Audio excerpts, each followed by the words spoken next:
Welcome to the Bucky Brooks Show. I am Bucky Brooks, and man, it continues to deliver each and every week. The National Football League always gives us something to talk about, and it doesn't matter what time of year, what part of the offseason, whatever it is, there's always news. And so today we're going to talk about a few different things. We're going to talk about A.J. Brown being traded to the New England Patriots, how that has been much anticipated. It finally was culminated in a deal that took place on Monday. We can make sure we talk about that. We talk about Deshaun Watson kind of looking like maybe he could have an opportunity to be the comeback player of the year based on some of the things that we're hearing from Cleveland. And then we're going to take a look at the Kyler Murray, J.J. McCarthy competition in Minnesota. It seems like it is heavily leaning towards Kyler Murray, but there's plenty of time for J.J. McCarthy to make his move. But right now, it appears that Kyler Murray is the guy and will be the guy in Minnesota. First things first, though, A.J. Brown is traded on Monday. June 1st was the day that you had to wait if you're the Philadelphia Eagles, because due to some of the mechanisms in the CBA, it would give them an opportunity to make the trade, but split the amount of money due to put it on the 26 season and the 27 season so that it made sense for them from a salary cap standpoint.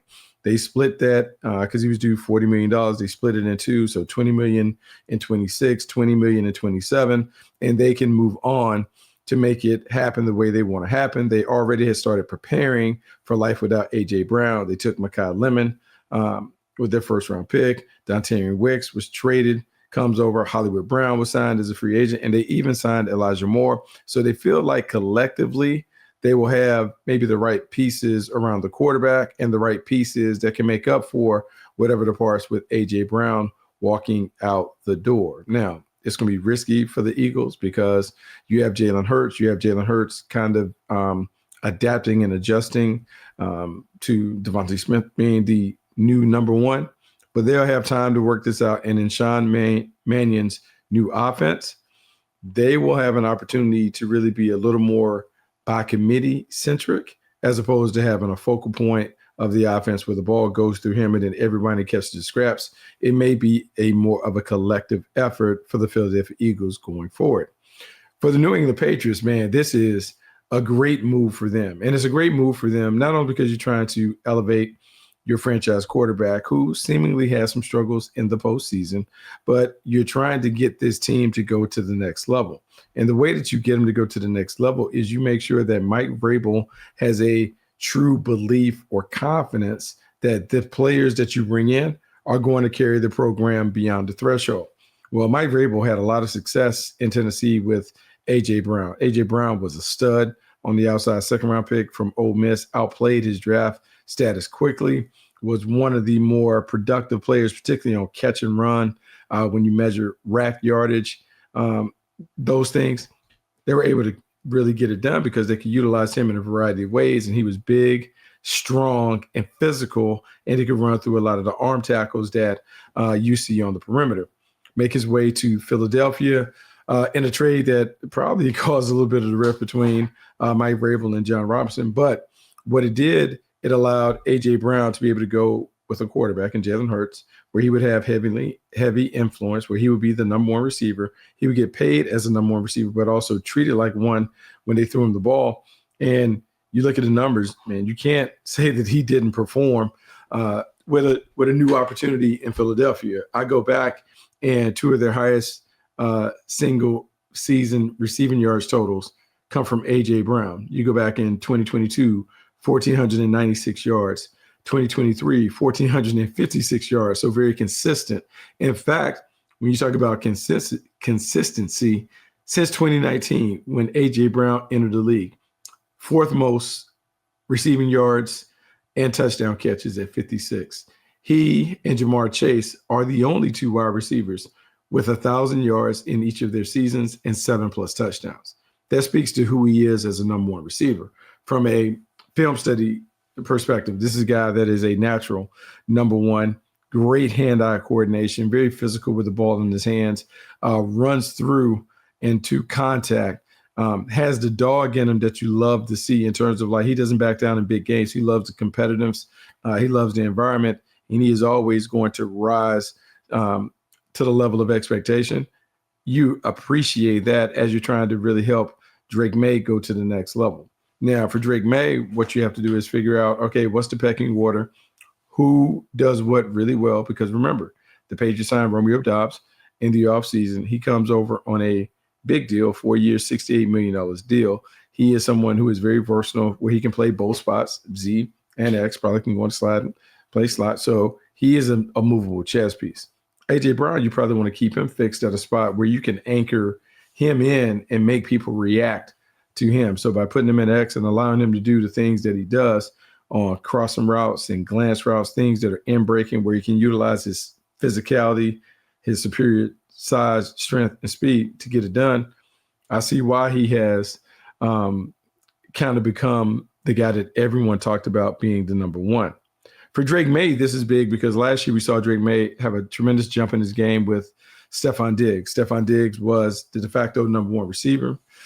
He made a ton of plays. He was kind of rounding into form coming off that injury. But as the number one, he and Drake May had a connection. I expect to see an even better connection with A.J. Brown coming there with a young quarterback. Because last year, let's be honest, the quarterback played at an MVP level. You can make a case that he should have won the MVP based on how he played during the regular season, and those postseason awards are just supposed to ignore whatever takes place in the postseason. Doesn't happen that way, but it's how it should go.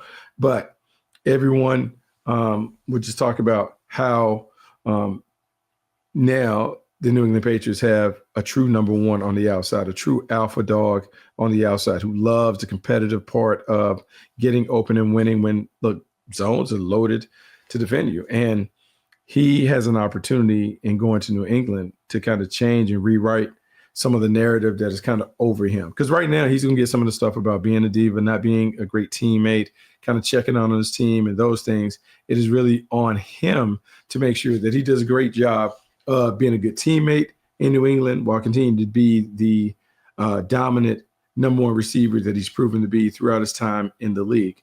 I just think that this is a rare instance where it can be a win-win for both parties because A.J. Brown gets to be the number one receiver. He gets to be the number one playmaker with a young upcoming quarterback that people are already saying is a top five-ish quarterback. He reunites with the old coach who's going to challenge him and make him kind of maybe adhere to some of the things that maybe he didn't kind of listen to or buy into in New England. In Philly, some of the sideline behaviors and antics and those things, I would anticipate those going by the wayside because Vrabel knows him so well. But I also think that they will find a way to unlock all of the potential that he's always teased us with, because if he shows up and he does the things that he's always done, that's more than enough to get the Patriots over the top. But if he is spectacular, man, that's a game changer. And it certainly will impact the way people view this team as they head into the regular season and really as they get near the postseason.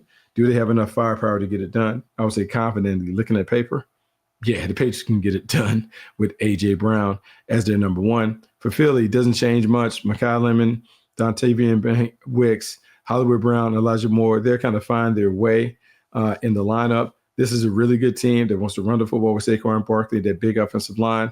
But I'm not going to lie, there's some uncertainties about who is going to catch the ball for them. We will see in these big moments who can emerge as the number one, if it's Devontae Smith and others, or if it's just the slender playmaker. Regardless, the Eagles will need their wide receivers to step up in A.J. Brown's absence. But sometimes when you look at the chemistry issues that existed, sometimes there's a little bit of addition by subtraction. We will see if that's what the Philadelphia Eagles tag this or call this when we look back on this trade in a year or so. Now let's go to Cleveland and why I'm really bullish. Everyone has been paying attention to social media. The buzz has been going crazy over Deshaun Watson and the way that he's been performing in mini camps and OTAs and those things.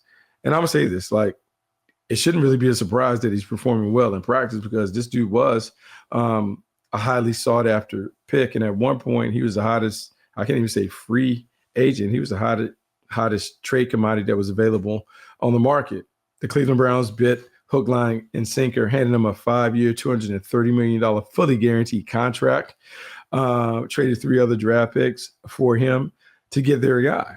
And this comeback story kind of talks about what the Browns' expectations are for Deshaun Watson now compared to what they were when they acquired him. Well, when they acquired him, they thought that they were close and just a quarterback away from taking the next step. What we found is, look, this was not just going to be a one-man fix, but this was a little bit of Deshaun Watson having to deal with a bunch of serious allegations that I would say not only distracted him, but really occupied a lot of his time, a lot of his brain power. Secondly, he had to deal with a lot of injuries. First, you're talking about leg, then throwing shoulder, and leg again, and those things. So he never quite felt like himself and couldn't kind of get it going. And then you had a coach in Kevin Stefanski who had a certain way that he operated and he refused to budge. And I'm not saying that every coach has to acquiesce to every demands of the player, but for Deshaun Watson, who you have seen be a 3-time Pro Bowler, who we've seen play at an MVP caliber rate, who we're hoping in this last year of his deal can get back on track. We can say that we didn't necessarily put him in the right situation with Kevin Stefanski and Kevin Stefanski's inability to kind of craft his offense towards a quarterback. That's not fair nor foul. That's just what it is. Like, he just couldn't find that sweet spot of plays that worked for the quarterback. And then with Deshaun Watson only been available for 19 games since he stepped foot on campus as a marquee trade commodity, it just hasn't worked out. But I'm optimistic that this new pairing of Deshaun Watson and Todd Monken will not only work out, we will now be talking about the Houston Texans in a way that we never have talked about it. We've always talked about them being defense first and those things, but they are about to be a more dynamic and explosive offense with Todd Monken. Todd Monken's system is an air raid system with some spread principles, so it has a collegiate feel to it that will serve Deshaun Watson well. When you looked at him at Clemson, he sliced and diced people from the shotgun. It was a lot on his shoulders, but he was very comfortable operating that way. And if they are able to continue to do that, where they spread it out, they utilize some of those dink and dunk routes and combinations, they'll eventually buy themselves enough time to get back into the mix with a quarterback who is talented enough that you can see it pop when you watch the highlights and you look at the Browns. You can see him make pinpoint throws. You can see him increasingly more comfortable operating and playing the game like he played as a collegiate. And when you go back and you dig heavy into tape and you notice, man, at Clemson, this dude was a guy that threw deep shots. He threw bubbles, he threw quicks, and that's kind of how he lived. He kept it very, very simple with how he attacked the defense. Well, I'm now looking at what Todd Monken has done over the last few years with Lamar Jackson. And interestingly enough, he's done a really good job of improving not only his completion percentage, his passer rating and those things, but he's playing the game within the game where he is enhancing some of the things that the quarterback does well by adding things that he found in his college profile. And as I look at Deshaun Watson getting very, very comfortable in this offense, a lot of it has to do with the success that he had in Houston. And then I would say the unwavering self-belief and self-confidence that he has that he can pull these things off. When I am banking on this comeback story coming to fruition, is a combination of play caller and passer being of the same mindset, having the ability to have those healthy conversations where every person respects another, but you're looking to advance the offense and take it to the next level. You love all that. But then it comes down to, do you have someone that believes in you? And it appears, by all accounts, Todd Monken believes in Deshaun Watson and his talent. He hasn't quite handed him the job, but you sense that that's the way that it's going to go. And I think when you look at Todd Monken and how they're playing this out in terms of, like, people talk about the quarterback competition and stuff that he'll have with Shedeur Sanders, I just think the experience that Deshaun Watson has is going to give him the edge. And I also think that it's a unique situation where maybe the Browns are going to say, like, maybe this is the way that he should play. Let's give him an opportunity to play the way that he should have played when he stepped in, even though it's the last year of his deal and we may not have any hopes of bringing him back. Let's just roll the dice and see if we can get this thing popping with him. And what's interesting in terms of getting it popping, when I look at FanDuel Sportsbook with the odds, over 5.5 wins right now sitting at -110. And so for a coaching staff and a quarterback that believe they're on the cusp of bringing it all the way back, I'm more willing to buy in this experience in this project.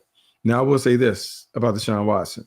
It has been a long time since we've seen him play at a high level. 2020, 2021, we haven't seen him get back to that. So we're asking him, in a way, to rub the lamp and see if the genie can come out of the bottle. It has only happened really one time, and I would say in my lifetime, is like we're just watching Geno Smith kind of reemerge as a guy that can play really good football, when I never thought that would be possible given the way that it ended in New York and the long and windy road that he took to get back to have an opportunity to start. Now, it hasn't been perfect for the guy that I mentioned in Geno Smith, but imperfect players can find a way to succeed if they have the right stuff. I'm saying I think Deshaun Watson has the right stuff because he's been given a ton of money. He keeps playing. So that tells me he loves the part of playing. But now can he dig into it and find out more about the system, about the coach, about the play caller, how they put it together, and most importantly, the weapons around him. Because remember, when Deshaun Watson was at Houston, the people that he had around him was a collection of speedsters that could get it done.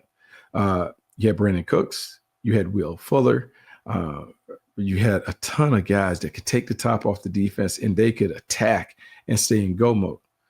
Well, when I look at the Browns and what they've quietly done, they've kind of assembled some of those pieces to be able to execute and rely on some of those things. I think it goes without saying that when you go back and look at the numbers, Lamar Jackson, the numbers he had with Todd Monken, he averaged well over 8 yards per catch. He also snagged another MVP award working under him. And some would say he should have had 2. I'm just saying that Todd Monken knows how to work with quarterbacks. And when he's given time and personnel to build it right, he's going to have a ton of success. And because he's going to have so much success scripting and setting up the quarterback to win games, I think a lot of us are going to revisit those opinions, those old opinions that we had on the quarterback, because when he lets his play do the talking, man, there are a lot of good players that he can enlist. And a lot of those guys are going to continue to show up for the Browns as they make their way into building the right supporting cast for Deshaun Watson. And I've said this. I love what they did at wide receiver, Casey Concepcion, coming on board. I like what they did last year when it came to being able to have that whole crew coming in, from Isaiah Bond, Crenshaw Judkins, all the other players and playmakers that showed up that really helped this offense when they didn't really have consistent quarterback play. Now you give me a better quarterback. You give me some additional weapons in Casey Concepcion, Joe Royer. Now you're beginning to have the vision that, man, they may be able to spread you all the way out and let the quarterback cook. If you do that, you're now putting Deshaun Watson in his comfort zone based on how he played in Clemson. So we'll see. Not saying it's a lock to put this guy in as the NFL comeback player of the year, but man, I got a sneaky suspicion he's going to play great, and then that's going to bring the conversation up, and I can't wait to have that conversation. Now let's make our way to Minneapolis and the Minnesota Vikings, the quarterback competition that you have with Kyler Murray and J.J. McCarthy. What is interesting about this is we have a number 1 overall pick in Kyler Murray competing with the 10th overall pick from just a few seasons ago, J.J. McCarthy. And you have a situation where Kyler Murray is talking about, hey, it's going to be an open competition. I'm just looking forward to helping the people in the room while vying for the deal. J.J. McCarthy doesn't have those same sentiments. He appeared to be very testy, very perturbed that the Minnesota Vikings would bring somebody else in to solve the quarterback issue. Now, JJ, let's keep it real. You've been in the league for 2 years and played a total of 10 games. You missed multiple injuries. Don't know if we can really trust that you can be available to do some of the things they have to do. So they have to go with who they have. And when I look at him, and I understand why he's upset, because he was the 10th overall pick. He was supposed to be the franchise player. You would think that Kevin O'Connell is your guy because you were picked there. So he had to have a way and a say in the selection. But then you watch him play and you see Kevin O'Connell get increasingly annoyed by the way that he's performed. 10 games, I mean, that's enough evidence to be able to say whether someone is showcasing it or not. 10 games, 57.6 completion rate, 1,632 touchdowns, 11 touchdowns, 12 interceptions. So not great overall. And when I looked at J.D. McCarthy, I thought of him as more of a game manager plus, someone that would kind of fall in the mold of Alex Smith. You have everything around him. He'll find a way to win, but it's increasingly hard to find those kinds of stories and those kinds of prospects that are willing to kind of go through what you have to go through to make it. Now, baseball is, like for Kyler Murray, it's a different situation, because for Kyler Murray, we're talking about someone who is gifted, and gifted in a way that, no knock to J.J. McCarthy, but J.J. McCarthy can't come close to being as gifted as Kyler Murray. We're talking about a two-sport athlete, a guy who's drafted in the first round in football and baseball, a guy who some would say in the state of Texas is the best high school football player to ever put on the pads in Greater Texas. Some would also say that, look, the Heisman Trophy winner was already anointed and celebrated as being a guy that's going to be a future winner. So what are we talking about when it comes to a guy that was a two-time Pro Bowler and an Offensive Rookie of the Year winner? Well, what we're talking about is Kyler Murray finally being put in an offense that is built around him from a quarterback coach who understands what it's like to have those routines. We're talking about a special talent, an elite athlete and arm talent who has overcome a torn ACL and a foot injury to be back showing his talents in front of all his new teammates in Minneapolis to kind of go ooh and ah over. Now, when I talk about the talents that he brings and I talk about the performance, I got to talk about the production, because it all marries when it comes down to making decisions and trying to determine which one gives your team the best opportunity to win. Well, in using Kyler Murray's stats, I'm looking at his production at Arizona, over 20,000 pass yards, 2,460 to be exact, 121 pass touchdowns. He ran for over 3,000 yards with 32 touchdowns. And in, 87 games, he won 38, but he also led the Cardinals to a postseason berth. And so even though the numbers would say, like, man, I don't know how good he is or whatever, when you dig in the tape and you watch him play, you can feel it, you can sense it, the arm talent on live is there. You can sense the athleticism, particularly 2 years removed from the surgery. You'll see him kind of pop up and get back to being the guy that can take it the distance from anywhere on the field. And as they're building this offense out and you look at the weapons that they have available to whoever they put at quarterback, to me, it just makes more sense for Kyler Murray to be that guy. Jerry Jeudy can win against one-on-ones or team coverage. You think about on the other side, Jordan Addison being able to win in those soft spots on zone, being able to move around and adapt and adjust. You think about some of the other weapons that they have slowly accumulated over the years. TJ Hawkinson being able to control it over the middle of the field. Now you're talking about the running game, where Kyler Murray not only enhanced the running game, but he has a nice balance to the running game by being able to execute the bootlegs and misdirections and nakeds and all those things that are associated with those offense. You start begin to hear him talk, and it seems that KOC, Kevin O'Connell, has been whispering sweet nothings in his ear because his confidence is growing as he leads the team. And as we think about why so many in that locker room would say that, oh, Kyler Murray's the guy, it's because of all those things I'm talking about help you have an aura that leads more teammates to kind of want to be in your presence. And when you're a guy who has been celebrated and hailed as the best player, arguably the best player to ever put on the pads in the great state of Texas, man, that speaks to who you are naturally. And that's why he won't relent and won't back down. So to me, this competition was an uphill climb for J.J. McCarthy for the jump, because he just doesn't have the goods to supplant Kyler Murray unless Kyler Murray is hurt or something else is going on. But to me, this was easy. This is Kyler Murray showing up, Kyler Murray showing out, Kyler Murray being a great teammate to those around him who are looking for him to be a leader. But this is a great opportunity for, I would say, an all-time competitor to reemerge as the alpha in a group that is really searching for the next big thing at quarterback. If Kyler Murray parlays this 1 year, $1.3 million opportunity into a big bag, man, hats off to him for being able to get it done, because you just don't see people who can do that. But Kyler Murray is different than everybody else. That's why I'm banking on the Minnesota quarterback competition to go to the young guy that came over from Arizona. So that's the podcast for the day. We talked about it. We talked about A.J. Brown. We talked about Deshaun Watson and Kyler Murray, and how each of those three guys that we talk about, how they're set up for success this season. But we're going to have more conversations about guys who are set up for success, guys who are set up to struggle, just given where they are and what is being expected and demanded of them. Make sure you continue to keep coming back, rate, review, subscribe to the podcast. Make sure you continue to check out what all my colleagues are doing at Believe. A lot of cool stuff that is popping make sure you're here to make sure that you can be a part of it as we continue to grow and expand the podcast, talking about all the latest news and notes around the league. Until next time, I'm Bucky Brooks, and I'm out.